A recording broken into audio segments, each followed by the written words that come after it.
Nabi SAW teman-teman sekalian terkenal sekali dengan sangat luar biasa. Firman Allah mengekalkan dalam Al-Quran sebagai sang pencipta. Dan kita tahu Allah ini maha jujur, maha adil. Apa adanya Allah menyebutkannya. Inna Allah la yastahi an yadriba mathalan ma ba'udatan fama fawqaha. Allah gak pernah malu memberikan perumpamaan seekor lalat atau bahkan lebih besar daripada itu. Hak-hak yang diucapkan oleh Allah subhanahu wa ta'ala. Allah memuji baginda Nabi SAW dalam Al-Quran kekal ditilawakan sampai hari kiamat oleh orang-orang beriman dalam surah Al-Qalam ayat 4. A'udzu billahi minasyaitonir rajim wa innaka la'ala khuluqin 'azim. Sesungguhnya kau memiliki budi pekerti akhlak yang azim. Azim itu dalam bahasa Arab sangat agung, besar. Sebagaimana kita mengatakan subhana rabbiyal azim. Maha suci Tuhanku yang maha agung. Orang yang paling mengenal seorang laki-laki kalau dia sudah berumah tangga adalah istrinya. Para sahabat pernah bertanya dalam hadis Bukhari Muslim kepada Aisyah radhiyallahu anha, Ummul Mukminin. Wahai Aisyah, beritakan kepada kami bagaimana akhlaknya Nabi SAW. Di luar rumah kami sudah kenal beliau sebagai Nabi. Tapi di rumah bagaimana? Bagaimana kalian para istri memberikan gambaran tentang suaminya ini? Seperti itu kurang lebih bahasanya. Apa kata Aisyah radhiyallahu anha? Kana khuluquhul Qur'an alaihi salatu wassalam. Akhlaknya Nabi SAW, budi pekertinya Al-Quran. Nggak ada yang lain udah. Seperti Al-Quran bisa, kalau ada Al-Quran bisa jalan di muka bumi, itulah Nabi SAW. Sampai Aisyah pernah membuat masalah dengan Nabi SAW, teman-teman sekalian. Maka Nabi SAW sempat marah. Laki-laki, ada sedikit yang dia dengar, lalu sedikit marah. Tidak disebutkan apa masalahnya. Lalu yang terjadi teman-teman sekalian, Aisyah pun sempat ketakutan. Lalu Nabi SAW melihat istrinya merasa salah. Lalu kata Nabi SAW dengan akhlak yang mulia. Beliau mengatakan, pejamkan matamu Aisyah. Dipejamkan matanya. Lalu kata Nabi SAW, mendekatlah. Begitu mendekat, didekap oleh Nabi SAW, dipeluk oleh Nabi SAW. Lalu beliau menghibur istrinya sambil mengatakan, sungguh setelah aku memelukmu, marahku sudah hilang. Nabi SAW mendidik dengan akhlak yang mulia. Bukan seperti sebagian laki-laki di antara kita karena menganggap laki-laki main pukul, main tampar, main injak, main tendang dan segalanya. Ini semua jauh dari akhlak baginda Nabi SAW. Keberanian ditunjukkan di depan musuh-musuh Allah. Bukan depan istri, bukan depan anak. Kita boleh tegas, tidak boleh keras. Bedakan masalah itu. Baginda Nabi SAW tegas. Tegas itu, saya nggak mau ini, saya mau ini. Tapi keras tidak boleh. Keras tidak boleh. Keras itu matanya melotot, kata-katanya kasar, tangannya melayang. Itu bukan hal yang dianjurkan oleh baginda Nabi SAW. Riwayat Bukhari dan Muslim yang lain menceritakan pembantu Nabi SAW, Anas bin Malik radhiyallahu anhu. Kalau teman-teman mendengarkan atau membaca riwayat hadis riwayat dari Anas bin Malik dari Rasulullah SAW, Anas bin Malik ini pembantu Nabi SAW, 10 tahun dulu jadi pembantu. Dari umur 9 tahun sampai 19 tahun. Pernah ditanya Anas bin Malik, bagaimana perilaku Nabi SAW kepada kalian di rumah? Apa kata Anas radhiyallahu anhu?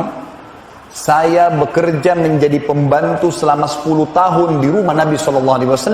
Belum pernah satu kali pun saya mendengarkan Nabi SAW menghardik, ya, apalagi sampai memukul istri-istri dan juga pembantunya. 10 tahun tidak pernah teriak-teriak sekalipun.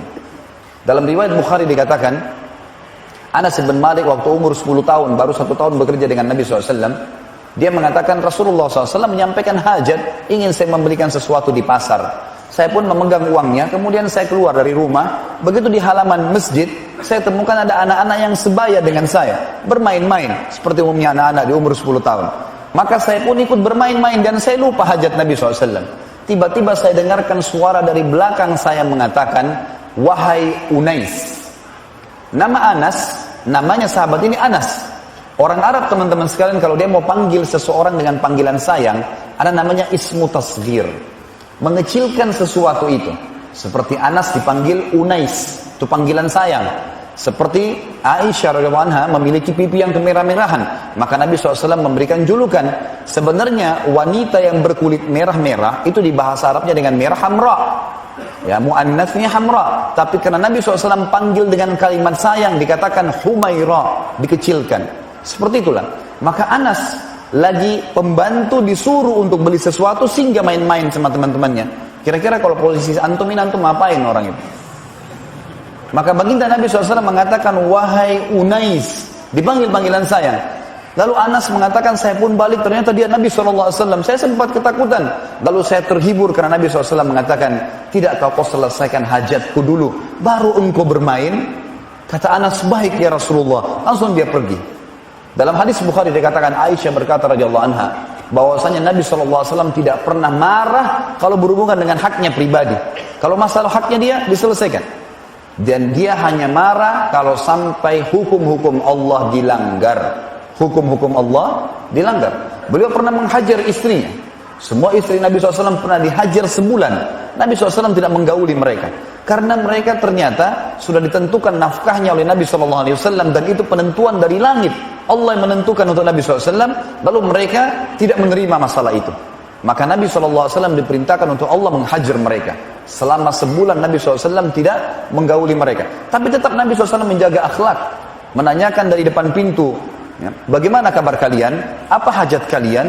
Tetap dikemudian Nabi SAW. Tapi beliau tidak menggauli mereka untuk memberikan adab sesuai dengan perintah Allah yang maha kuat dan maha perkasa.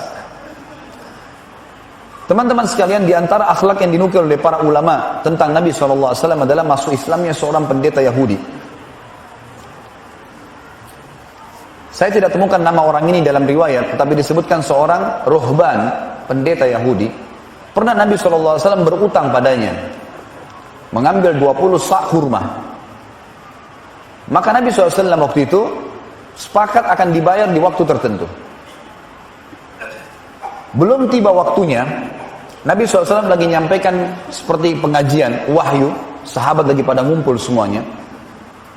Pintu masjid terbuka, masuk seseorang, pendeta Yahudi ini mendekati Nabi SAW. Dan beliau punya imamah di kepalanya, dan ada sisa kain diletakkan dari kanan ke kiri.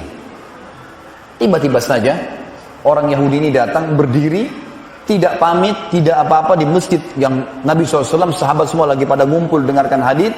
Tiba-tiba dia langsung menarik tari imamah dari belakang Nabi SAW dengan keras, sehingga membuat leher beliau tercekik. Melihat kejadian tersebut, sahabat semuanya marah secara otomatis. Maka ada satu Umar bin Khattab, sahabat Nabi, beliau marah, mengatakannya, Rasulullah izinkan saya tebas lehernya Yahudi ini. Maka Nabi SAW memberikan isyarat kepada Umar untuk tenang. Lalu Nabi dalam kondisi tercekik alaihissalatu wassalam menghadap ke orang ini, ke Yahudi ini, sambil dia berdiri dan menarik imamahnya Nabi SAW. Nabi lebih kuat dari dia secara fisik. Nabi SAW bisa kalahkan, tapi akhlak mengalahkan semua hal-hal itu. Kata Nabi SAW, hai Yahudi, kenapa? Ada apa kamu?